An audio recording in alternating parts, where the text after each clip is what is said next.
What's going on, YouTube? Welcome back to Inside the YouTube Studio with Comic Ozzy. Today we're doing something a little bit different. Usually I bring on content creators in the YouTube community just to kind of get to know what they're about, where their channel is, their process, and where they came from. So I thought I'd expand on this idea and bring on maybe some comic book shop owners and some dealers on Instagram. I thought it'd be kind of fun to just learn about them and the process. So it'd be fitting. The first guest I'm going to have on, these guys are heroes of the community. Not only are they awesome dealers on Instagram, I'm going to put all the links below once the video uploads. Definitely need to hit them up if you're after bigger books, for sure. But again, like I said, they are heroes of the community. They go above and beyond just dealing with comic books, and we kind of all know the story. They helped out Swaggle House finding his books. But that being said, let's bring on Diamond Comic Book Club, Xavier and Damian. That's awesome. How's it going, everyone? What's going on? Nothing much. Just getting the day started a little late today. Okay, all right. We're excited to be here, man. It's fan of your work and stuff, and we've had communication. So again, we're super aware of where the community is and what everyone's doing. So we like to play our part. So again, thank you for the platform that you have and bringing us on board. So of course, yeah. I just we said backstage, just kind of want to expand on this. I want everybody in the community to kind of get to know each other, because there's all kinds of interactions with everybody, and you need those trusted people out there. That's what it basically comes down to. So that being said, you were the first dealers that kind of came to mind. Appreciate it. I appreciate you taking the time. So what we usually do to begin with is I have you guys explain what you do, where you don't have a YouTube channel, but where the Instagram platform is at, what you guys do, and what you provide to the community. Absolutely. Diamond Comic Club is a premier consignment page essentially that exists solely on Instagram for the moment. Instagram is a social media platform, so you can find our page at Diamond Comic Club. It's kind of a marketplace of sorts where we have a network of buyers and sellers that post to our page, and we facilitate this kind of ecosystem of trust and sales. So that's essentially where we are in our background in terms of what Diamond Comic Club is. Right. But yeah, if there's anything you think people listening would want to know more of, we're an open book. So yeah, well, one of the things I kind of want to hit on is trusted. And what I'm seeing, things are kind of changing. I guess during the lockdown, during pandemic, people were just buying comic books in volume, right? However they could get it on eBay, on Instagram, on many different places. But I think things are starting to get a little bit more focused in terms of buying bigger books, and people are learning that you need to deal with trusted people in the community. Yeah, and you guys definitely provide that. Yeah, I think that's a huge thing we strive for. You know what I mean? And I think you hit the nail on the head where this place only exists if there's trust. I think the internet, it's funny, we live in a place where everything's digitized nowadays. You know what I mean? Everything, our money, your transaction, right? All these things happen online, but yet a lot of it's not siphoned or facilitated. It's such like a Wild West kind of situation still, which is kind of weird, right? But yeah, no, I think with Instagram becoming such a high marketplace for comic book sales or collectibles in general, I think it's very important for us to be able to facilitate that trust, so be able to, if you have money that you have and there's something you want to buy and purchase it, your concern should be, do I want to pull the trigger on this or not? Not, well, if I send you my money, will I get my book? So we kind of want to take that out of the equation and just make buying and selling fun, so. Yeah, there is, and again, growing more and more, when you have situations that happen to Mickey, Swaggle House, people are really leery, and I'll be honest with you, and Mickey's said the exact same thing. I'm only going to be doing interactions with people who, you know, trusted dealers, consignment places, the whole, like, unless I can, if someone's near me, I can physically go to their place, see it, and we can do that transaction. I'm kind of done with, like, rolling the dice per se. Absolutely. Yeah, no, and I mean, even then too, the whole meeting up thing could be an issue in itself. You know what I mean? I mean, right. I don't know how far into the situation with Swag House you want to go, but you know the ins and outs of that too, right? I mean, the guy who purchased those books in person, I mean, it's a mess. So, I think the big thing for us, man, is just the fact that we love this community. You know what I mean? We love pop culture. We love these stories. We love these books. And it's unfortunate when, yes, there are people that want to prey on that, right? Yeah. And I think it's just super, super, super imperative to us where the fun stays in the hobby. You know what I mean? This has grown into a business for us. You know, this is partly what we do full time as well. But at the same time, we're only a commodity to the community. You know what I mean? And I think that's the way we have to look at it, is just added value. And again, like you said, trust is a major part of that. Yeah.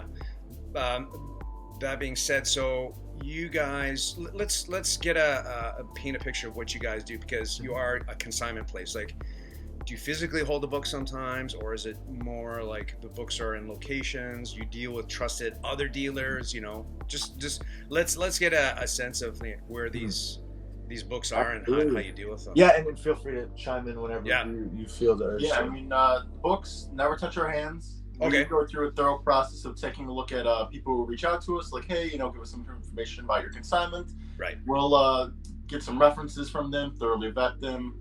We'll take a look at like their information of where they live. We try to, you know, we have a very categorized list of all of our sellers. Yeah. We take care of all of our buyers. We try to keep a mental list as well of people, you know, we've had history with. And we always try to categorize people who, you know, we've even had people come reach out to us like, hey, do you think that these are trusted people? And we're getting into that new now, especially with everything that happened with Swaggle House, is taking a look at if other people who maybe we haven't dealt with, we'll try and see if these people are like respectable people in the community. Yeah. But yeah, the books never touch our hands. They come directly from our sellers to our buyers. Yeah. We facilitate a safe place for that transaction to happen, and add on that tracking and, you know, handle that in between of we make sure you get it. Yeah, so I mean, the thing too is we absolutely don't gatekeep the community either. You know what I mean? There's good people out there that haven't had any seller experience. You know what I mean? Like, right. If Joe from down the block has comic books and he wants to sell and he wants to get into it, like, it's not too late for that either. So we also offer the option of escrow, right? Is if you're one party and then you have the buyer, and you know, this party is new to selling essentially. So you know, the book gets shipped, it's a trusted buyer. We also vet our buyers to an extent too. Yeah. You know? So for sure, yeah. Yeah, I mean, it's super important, man. So with us too is we're huge advocates of not only, you know, advocating for our buyers, but our sellers too, you know? So it's just keeping everybody in mind. But yeah, we have situations where we take, you know, funds in escrow, hold that until the deal's confirmed, everything looks good, then, you know, then we pay that out, and that's now a trusted, vetted seller. You know what I mean? So we kind of have a lot of different protocols and stuff like that. And if anyone watching this is interested in like the nitty gritty of it, we have like a consignment agreement that we send over, which pretty much answers all the like, you know, frequently asked questions. So cool. I'll put a link to that as well. But you're right. Like, I mean, you not only like the seller, but the buyer has, like, there's so many different things that can transpire in a transaction. Like, somebody can have, you know, eyes bigger than there's somebody like, I want it, and you think stuff is done, and then it may fall apart. Yeah, I mean, you'd be surprised with our DMs. You know what I mean? We get some wacky stuff. I can imagine. You know? Sometimes, you know, like, you get a newer buyer, and I understand people's situations. We're talking about, you know, inked vintage paper at the end of the day. You know what I mean? They're comic books, which we love, but again, you know, when money's involved and stuff, it could be a, you know, a whole different ballgame. So sometimes we get people, you know, they have buyer's remorse for whatever reason, or a bill comes up and it's like, hey, I can't finish paying this. You know, stuff happens, dude. So we definitely have to get very creative in the sense of making sure everyone is, you know, not only made whole with the money spent, but also time, dude. Time is a big commodity as well. So Yeah. Can we go back to that? Do you offer, like, I think you had mentioned this to me briefly, and because we've chatted, we've DM'd, I've bought and sold a couple books, but do you offer like payment plans? Yeah, so payment plans are a huge thing in this Yeah, market. right. You know what I mean? And I think people need to get on board with that a lot more, especially, not everyone has like $5,000 laying around. You know what I mean? You post a lot of these bigger books and, people can get the money, but on the spot, not everyone has that. So it also opens up your buyer market, but also too, it gives, more opportunity to your sellers to have a chance to make, the money that they're looking for. So, but yes, we do offer payment plans. Traditionally, how that works is, if someone's watching this and they're interested in, book X, reach out to us. We'll see if that works with the seller. We'll try to find, a timetable that's convenient. That I think at one point in time we were calling them like flexa plans, because no two plans are the same. You know what I mean? We don't have just like a specific guideline or dollar amount. It really depends on the variables of who's selling the book, how fast do they need the money, how long can they wait. The deposit pretty much stays consistent with 20% down. Okay. Yeah, and then, fair. Like I said, the duration varies. The one thing that I say that we've done very creatively, I think is a staple here on the page, is let's say you yourself, you may not have the funds right off the bat, but you have some books that you want to trade. Trades are a huge thing nowadays, so sure. A lot of times, we do facilitate some trades, but sometimes some sellers aren't looking for more books. They're selling books because they're trying to get them out of the house, Right. So what we'll do is, if you reach out to us and you have books you want to trade, we may not be able to just do a trade for trade deal, but if you put 20% down and we work a payment plan on said book that you're interested in, we can therefore sell the books that you were looking to trade. Exactly. And in most time, industry standard when it comes to trade is it kind of leans in the seller's favor. You know what I mean? Yeah. They take out a percentage, whatever. Of course. We find that doing this route is also beneficial to everyone, because you are going to get cash for it, and it's probably going to be, more than what you were going to in trade. So yeah, you'll definitely, hopefully, like if they're worthy books, you'll probably get FMV, right? If you're patient enough. That's such a, like, when you did actually mention that, and I like to talk about the one transaction that we just did, because I find it kind of interesting, because you did mention a few things. I do like that option of, the seller's not really interested in your book because he's maybe downgrading. Like in my situation, we're trading my ASM 129 5.5 for 7.0. He's downgrading, right? Yeah.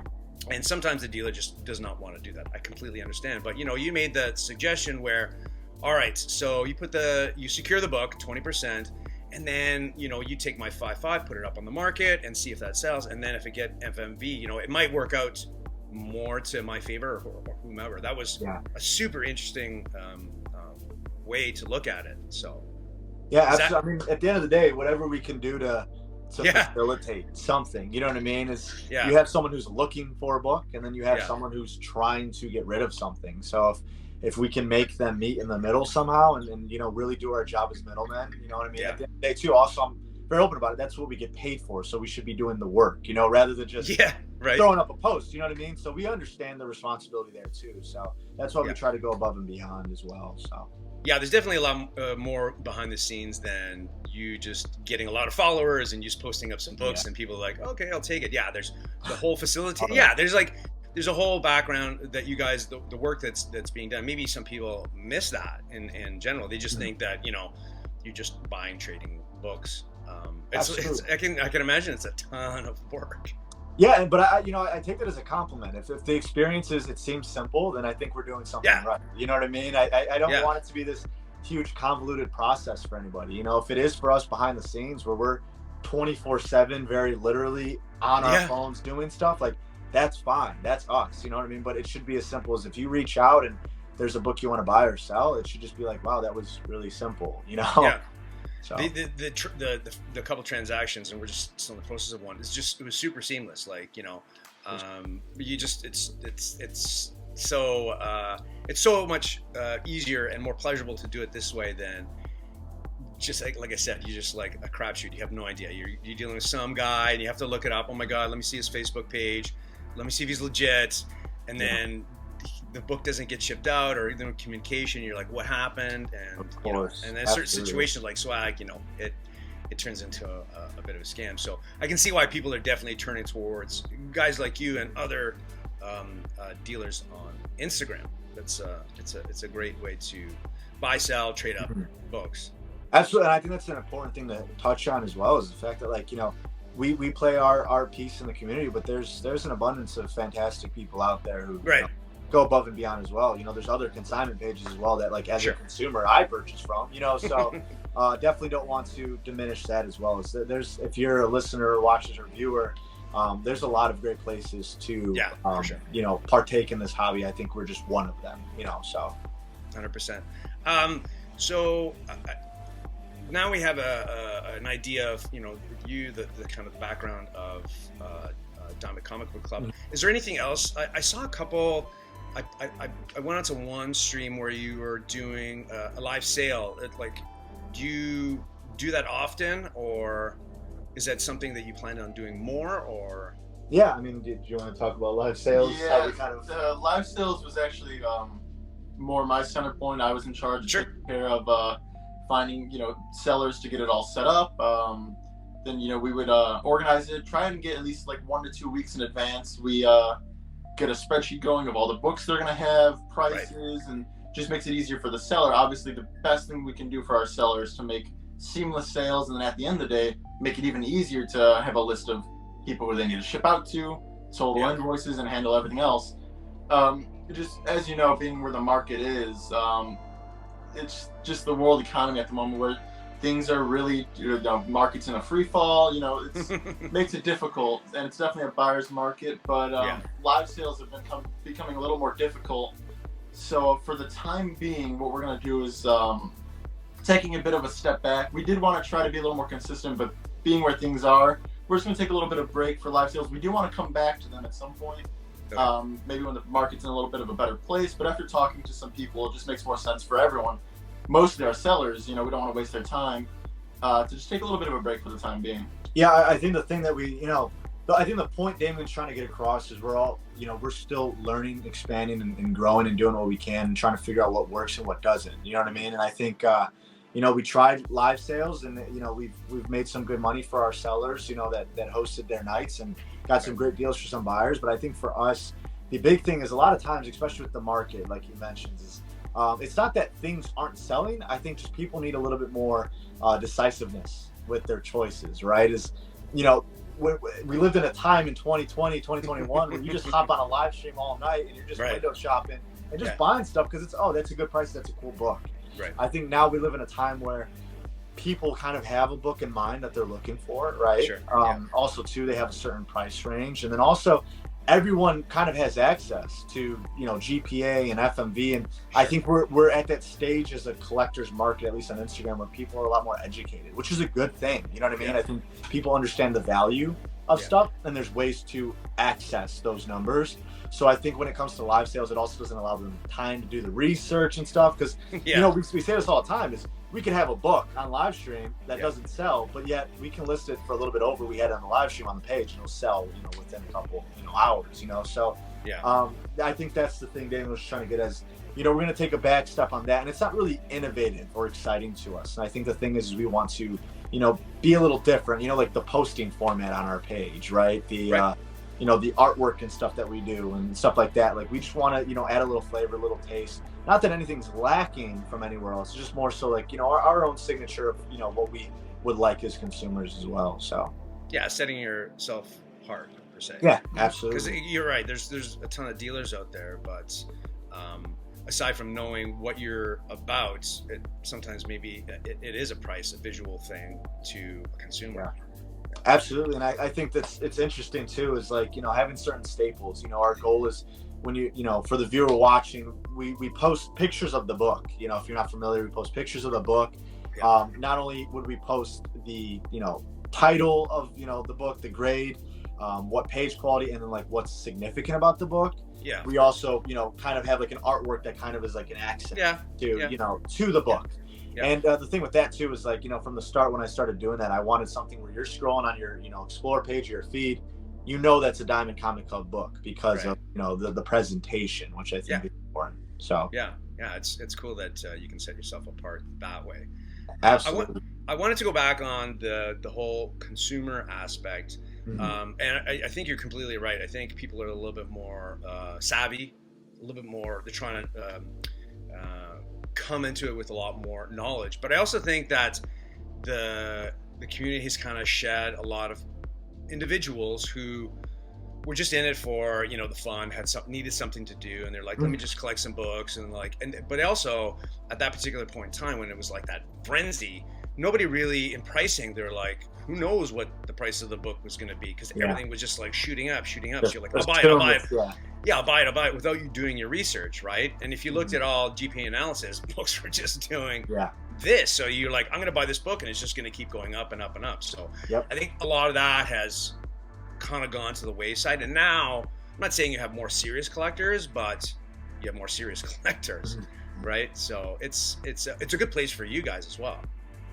Yeah, you know, I think the big headline here, right, is, you know, the comic book market is ending. It's down and stuff. And news break.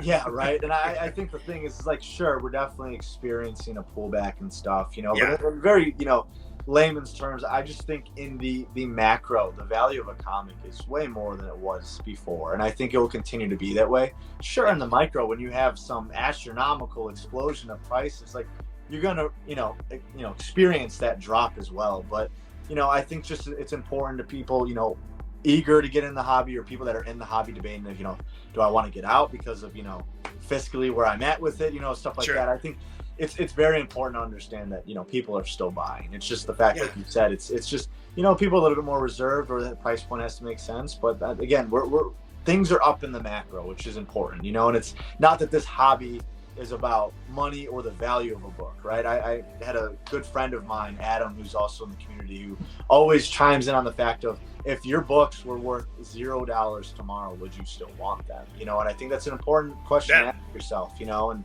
you know, regardless of why you get into the hobby, you know, sure, they have their investment aspect, and it's fun being able to, you know, sell books and get better things that you didn't expect. You know, that's how I got into the hobby, was, you know, buying a book and just going, oh wait, I have a chance at getting that book I've always wanted, you know what I mean? And kind of jumping my way up. So yeah, I'm a big proponent of like entering into a book at the price point you can. Like, say you wanted a certain book, like even let's say example that ASM 129, like the price point that it was comfortable with me at the time was the 5.5, right? So I got into it, but knowing I wanted to get into the 7.0, I wanted to get into an 8.5 kind of thing. So you use those as stepping stones, right? And it's awesome that you guys provide that possible chance to help people to upgrade, right? It's an awesome thing to do. So appreciate it. Yeah. Thank you for taking part in that. Of course. And it's not that we're going to be continuing that. So now we've painted this picture. What I usually like to do is we're going to rewind the clock a little bit. We're going to give everybody who's watching the video, like, what brought you to what you have right now? Like, what brought you to Diamond Comic Club? Like, just the beginnings. I'm not necessarily, you know, like interested in you know, it's specific books or anything that kind of got you into it, but just like that road that brought you to where you are right now. Yeah, I think I started and then just segued into you. But yeah, essentially a couple of years ago, I just, you know, I've always had interest in comic books. I won't bore you with that. We all have. It's okay. You know what I mean? But I think the big thing for me was there was a coworker that I worked with at the time, essentially, who had a cousin that worked at a comic book shop. And this comic book shop acquired a collection of like ASM 1 all the way through like 400 or something like that. Every issue. And then a bunch of other things sprinkled in, right? Like Hulk 181, stuff like that. Wow. Okay. So I knew what these stories were. I just never, you know, owned them or spent money on them like that. It was, you know, one of those things I just read them online and stuff. But anyways, went with them to the comic shop because I thought it was so cool. Saw an ASM 300 signed by Stan Lee. Again, nice. I've had some like dollar bin stuff growing up, you know what I mean? But it was a $500 book at the time. And don't know why, I just had to have it. So it was the most ridiculous thing to me. Like, I just spent $500 on a comic book. And like I said, it was one of those things where very quickly learned that there was a marketplace, especially on Instagram. And I was just like, wow, like, I'm going to buy, you know, I kept going back to that comic shop and buying a bunch of that collection. And then I realized that I can sell that and then get a chance at this book, you know what I mean? And try to get different books that I liked. That was the exciting thing for me at first, was kind of like a a dealer / collector, where it was like I loved getting my hands on all these books, buying books on Instagram and stuff, and it's like I felt like I had them for some time, and then I want to get more stuff. You know what I mean? Right, so right. I wouldn't necessarily look at it as like the flip mindset. It was just like I wanted to be able to say at one point in time I had everything. You know. So Who doesn't? that was my experience for a couple of years. Originally, my Instagram name, which is now Diamond Comic Club, was Xav Comic Books. Okay. That was, you know, not a lot of people know that. That's kind of how I started, like, at least building a, you know, a little bit of like a reputation, I guess, as a dealer. Yeah. And then it wasn't until I think almost like the past year and a half now that, you know, someone reached out to me and they're like, hey, you know, can you post this on your page, yada yada. Started getting into the consignment concept, and I was like, wait, like, you know, people are kind of happy with the service here. People are happy, you know, that I'm doing all these extra things that we mentioned. That was the day one thing, you know, like the reaching out. How can I be creative and make a deal happen for, you know, my friend here and this friend, you know, make that work. So that's why I kind of was like, let's rebrand this and make this a thing, you know, more of a community thing. And that's where Diamond Comic Club came. And now here we are, flash forward, you know, summer of this year, where my little brother, you know, enters in. So excellent. Yeah, about 4 months ago, me and Xavier talked about bringing me on. You know, for the longest time, it was always a conversation of he wanted me to bring me on. I was obviously working another job at the time. As time went on, I was like, you know, this doesn't sound like a bad idea. I'd love to try it. I mean, as a kid growing up, I always obviously watched him and my cousins, always, you know, talking about superheroes. We had this huge book that I know they would look through all the different heroes, their origins. It was pretty cool. And then knowing where they came from these comic book stories that are, I mean, iconic, with some of these huge artists, these big, you know, storytellers. So it was an interesting, like, insight to see how these books sold, what happened. So there was like a little preliminary stuff where I would like watch and see how it worked. And then after that, I was like, you know what? I think this would be something I would be interested in doing. And there's some amazing people that I've met through, you know, through comic selling and buying, and it's been one of the coolest things. Yeah, it's definitely I don't know. It's like you said, if the book was zero tomorrow, would you still want it? Of course. It's because there's some allure, some love for these books, and it's hard to kind of put that into a sentence, into some words, right? Yeah. So absolutely. I mean, I think the thing that's interesting, you know, and I think a lot of people would agree with this, is just, you know, you take a book that's like from 1963, and it's like what this thing has gone through to just right. in my hands, you know what I mean? It's I wasn't around then, you know, so when that, you know, if you like to think sentimentally, when that thing was first printed off the thing, like, who would have known all these years to end up here? But not only that, like, where will it continue to go, you know? So that's super exciting to me as well. Yeah, we're in a process now of trying to preserve these things for generations to come, which is fantastic. Yeah, absolutely.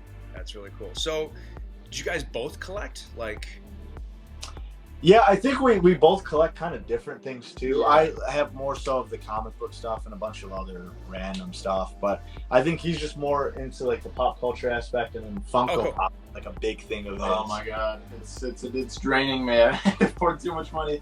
I've got a huge collection of Funko Pops. It's definitely something different. I never got into them. I always made fun of my brother for them, actually. And then we went to a con. What was that? 2 months ago? Some time ago. Yeah, and then I saw one, and I was like, you know what? I'm gonna buy it. And then from there, it's just been a downward spiral, buying more and more and more. It's like collecting anything, right? Yeah. Exactly. Oh yeah. Yeah. So much. It's definitely worth it for sure. After we're recording, I'll show you my one and only Funko Pop. It's pretty cool. Awesome. All right. So we've got the before, we've got where you are. What's the future for Diamond Comic Book Club? Absolutely. I mean, again, I think it's important as also a business to understand the micro and macro of things. Yeah. The timeline of what are things going to look like. And I think for us day to day, you know, we're big statistic guys in terms of, I mean, we have a whole system. You buy something, I mean, it's entered there. We can see the transactions, we can see everything. It's all there. So I think for us, it's continuing to maximize the potential that's already there, right? In terms of how can we bring more buyers value? How can we get sellers but also sell their stuff faster or sooner, again, and all these different things we can work out to really just hone in and be the best service that we are now, right? You know what I mean? So make sure we're minimizing those hiccups. If something comes up, what can we do to prevent this and that? It's all a learning experience, like the live sales and stuff. I think that's the micro. The macro, I mean, you got to also understand is social media, the things that we use, they're ever evolving, and I don't think we have any interest in going away anytime soon. You know what I mean? I think comic books are forever, and we forever want to help be people that facilitate, right, one home to another. So, you know, Instagram may be a thing, you know, for the past few years and may continue to be for the next few years, but it may not be. You know what I mean? So I know one thing that's a big plan of ours, or, you know, phone applications that we want to kind of jump into, and then honestly more on-ground presence in terms of like conventions and stuff. So I see. So you want to like head out to because you guys, well, I guess you can do like New York, Baltimore, and all those C2E2. Yeah, I mean, we have the flexibility just to travel and do things, you know, so wherever we can go. I think that the in-person presence is important to us too. I think that also is a way to expand what we're doing. So we've already kind of been working on a lot of stuff of like, you know, sellers, right? How cool would it be as a seller? You get to sell your book in front of all these people at a convention. You know what I mean? So we don't necessarily need to bring an inventory ourselves. It's more so, you know, giving that option. I think someone who models that pretty well would probably be like Shortboxed. You know, if you ever see them at a con, it's a bunch of, you know, other consigners books and stuff. But then also too, just like I said, an application, our own place to exist. That's just, you know, a lot of people are on Instagram, you know, just collectors wherever. Yeah. So. How would you facilitate the going to convention with no books in hand? No, so I mean that's the thing. So yeah, would you just be like, you just go with your phone and that chair? Yeah, you sit in a chair, screens, right? No, I meant like in terms of when I say inventory, you know, sometimes I do sell things of my own through the page. Okay, of course. That's what I consider inventory rather than a consigned book. But I think ideally the perfect situation would be is, you know, make some big event out of this where sellers can ship us their books and we kind of bring those to the con, give them the option to have that there, have stuff like that. That's what I think would be really fun, is just a wall of our community's books. You know what I mean? So, and there's also things that we've been talking to a lot of people, you know, even post the Swaggle House situation, right? Is like, you know, things happen outside of our platform too, right? People want to make trades. I don't know who mentioned it, but we've been having conversation of, you know, potentially facilitating trades for people and stuff too, right? So if you negotiating the trade, negotiate, but also too just kind of being like, you know, we do escrow for funds, right? So you know, for people who don't know what escrow is, essentially just, you know, we hold the money in our own accounts until the terms have been, you know, rendered complete. So same thing with trades. I think it'd be a great commodity to also add, you know, just having books, you know, from both parties sent to the office, confirm that the books are there, confirm this transaction is legit, and then, you know, send them to where they need to go, kind of really being that physical middleman as well. So we're always looking at different things we can kind of do, you know, what's really adding value. And like I said, you know, I think it's an also important note too, again, we are a business, so like how can we, you know, do certain things that are, you know, make sense business wise, but also like we have a lot of ideas, or people shoot us ideas, and we just want to make sure we're straying away from any kind of like money grab feel, you know what I mean? You know, we've had a lot of great ideas, and I think our community's great. You know, people are vocal or involved. We have had, you know, ideas of people saying, you know, like, why don't you do like finder's fee, right? Like if you reach out and you say, hey, I'm looking for this book, you put a post out there, and if a deal happens, then sure, you know, I pay you a percentage of that and stuff. And, you know, again, these are things we look at, you know, like I said, to be innovative. It's just a matter of like, what's a money grab and what's added value? You know what I mean? In a perfect world, we want, you know, a perfect combination of those where it's like you're getting the value for the money. Our money needs to be earned, you know. So that's how we look at it. So that's pretty interesting. Like the being like the middle person in terms of negotiating, because some of these bigger books, like, it takes a while, even if you're just trying to do it yourself, to make that happen, right? The seller has to be happy, the buyer has to be happy, the terms have to, you know, work with each other, and then there has to be that ease, like, okay, we've agreed to this over a social platform. How is that? Is like, how are we gonna take that fear out of it, because there is, like, you put your book in a box or whatever, or you send your money out and you're just like, the transaction is not finished. So yeah, I mean, even it's just simple as two people just reaching out and saying, here's what it is. He has that book, I have this book, we both want each other's books, you talk to each of us and we'll make that happen. So again, want it to be as speed bumpless as possible, right? Just make it just very fluid and whatever, but at the same time, like, we're happy to play divorce lawyer too as well, be that intermediary between both parties if we need to. So that's a little bit harder to make people happy, but sometimes it's hard to make comic book people happy. So yeah, you know what I mean? Like, we're all people, we all have expectations and things. Yes. Everyone wants, not in a cynical manner. Everyone, wants to do the greater good, and everyone also wants to make sure that they're getting the best deal for, their book and their value and their time. And, we get that. So if we can kind of,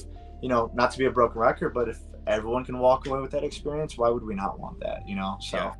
And there's that, like, I buy and sell collections, and there's definitely an emotional thing involved, which is an interesting element, right? Because people they become attached to these books. So I think that fear just derives from that attachment to it, right? Yeah, absolutely. Regardless of that money, that dollar figure, it's just, you become attached to it. Even if you've had it for years and years and years, and you decide to move it on, you need cash, you want to upgrade or whatever. Yeah, right? So absolutely, there's that as well. Yeah, I think there's a lot of experiences behind stuff too, Yeah. right? How you acquire it and stuff. And I know a thing for me is every time I go to a convention, my goal is to make one big purchase, right? And I hate it. I have to leave with something. The reason why is I love it. Like, I love going to conventions. I bring all my friends. We all go together as a big group and stuff. And I think it's just, I then associate the thing that I purchased at that time with that experience. You know what I mean? So it's just like a little timestamp of history for me. So wow, that's a good way to look at it. I like that. A lot of fun. The girlfriend may not agree. I'm just spending money, but in terms as a collector, that's where my sentimental value comes from. This is for me hanging out with the guys. Yeah, exactly. All right, boys. I don't want to take up too much of your time. This is awesome. I'm learning a ton about you, where you've come from, where you are, where you're going. A lot of interesting stuff, and I hope people kind of learn more about you, and they gravitate towards you as using you as the go-to dealer per se.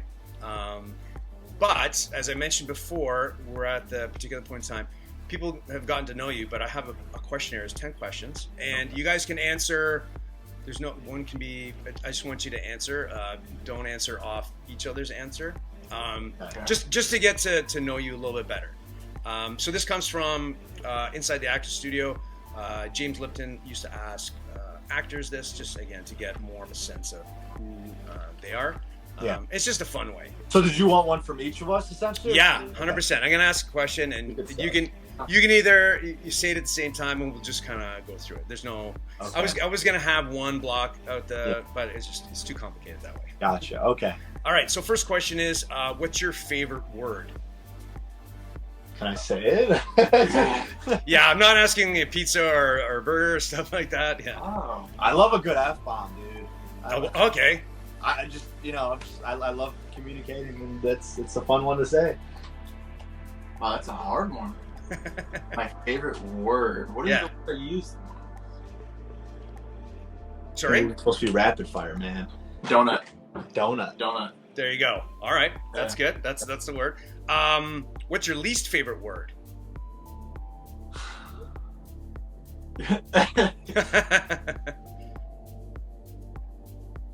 Moist. All right. The word moist just doesn't roll off that well. Sure. Okay. Why is this so stumping me? I'm like, what word don't I like? What word do I look at and don't like? I just thought negative connection. You know what? The word there, words like that, it's one of those things you stare at a word for some reason for too long, and it's just did I write that right? I don't know. I don't know what I'm saying, but it's a weird word to look at. All right. Okay. This is not a literal. Don't answer in the literal sense. What turns you on? Don't answer. If you want to go there, you can go there. But I'm just thinking about food right now. Yeah. Sure. Yeah. Good, actually. Just food. Good. Okay. Sure. something cool, I guess. Like I don't know, something that I find like I love like I don't know. I'm a big gamer. Games do bring me that kind of joy. Sure. Okay. Cool. That's all right. Yeah. Yeah. I can totally see that. All right. Knowing that, what turns you off?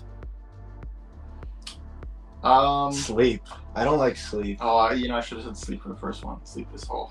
I was just sleeping. I don't like sleep. You don't like sleep? No, man. If I could just operate all day, dude. Like I just feel like it takes up my time. Like don't get me wrong. You go for like a long run. You have a long day, and you want to go in your bed. Sure, but like.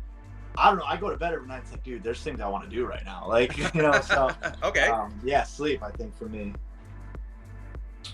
Car rides. I hate car rides. I get really bad car sickness. So you'd rather be the driver than the passenger? Yeah, I mean, even then, it's just that, like, that motion, it just kills me. It's weird. It only happens in cars. Okay. I've been on trains, never felt it. Been on planes, never felt it. Been on roller coasters, never felt it. It's just cars. I don't know what happens there. Okay, that's all right. All right. What sound or noise do you love?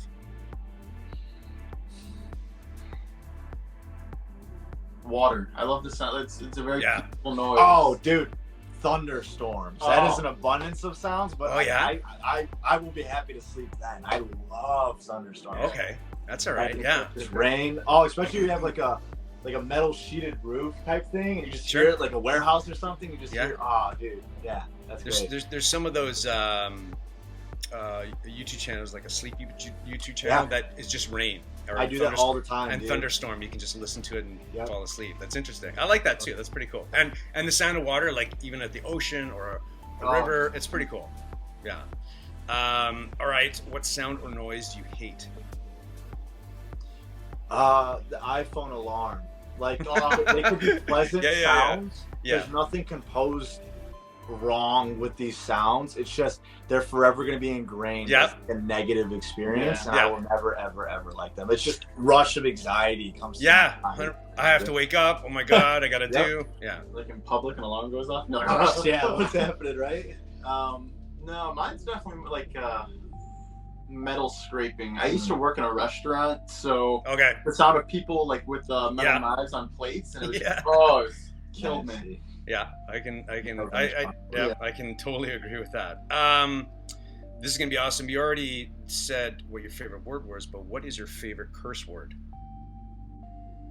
I'm just gonna double down. That's how you said that. I was like, is he gonna use the same word? You got one? I don't hear you swear a lot. I'll triple down on that. It's just a very like multiversal word. Yeah, for sure. Not even like in a vulgar or like derogatory capacity. It's just so expressive. You ever stub your toe and you let it out, man. It's good. You know what I mean? Yeah. It's therapeutic. It can describe anything: joy, hatred. Yeah, literally.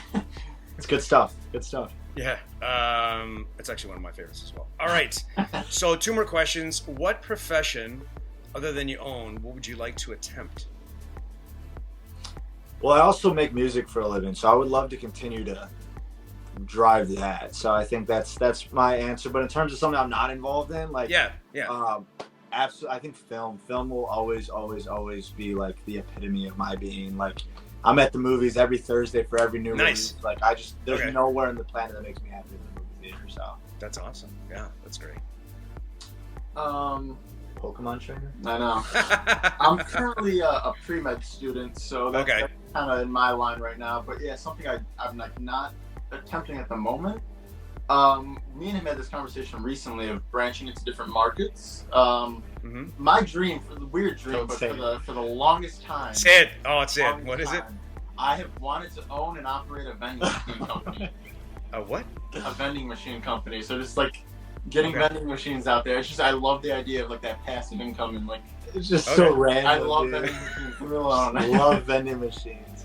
You see them, but you're like, you don't even think about somebody who like owns it or brings it or takes care of it, right? You just see them and they exist. He's done his research, man. Oh, I've got done his research. And stuff. Oh, no idea. There's like the weird ones not weird, but I've heard in Japan, like you can get jeans and shirts and stuff out of vending machines. Like pizza vending machines. Anything. There's so many different kinds now. Yeah, they just cook it for you. And there's a couple here in Toronto where it's a vending machine. It puts out, I don't know if they're still around, but we put out pizza. But it was just like built into this wall. It was the weirdest thing. Huh. Yeah. All right, last question, gentlemen. If heaven exists, what would you like God to say to you when you arrive at the pearly gates? I would love God to be Morgan Freeman. Like take the face and like the it doesn't even have to be like a. What would he say to you? What would he say to you? He would say it in the Morgan Freeman voice. Yeah, that's what I'm saying. I want it like in a Morgan Freeman voice. Even just like a very like Morgan Freeman like raspy kind of like. Sure. Like just welcome, yeah, right? I mean, like, welcome. Just welcome. Okay. Have you ever played like Grand Theft Auto before?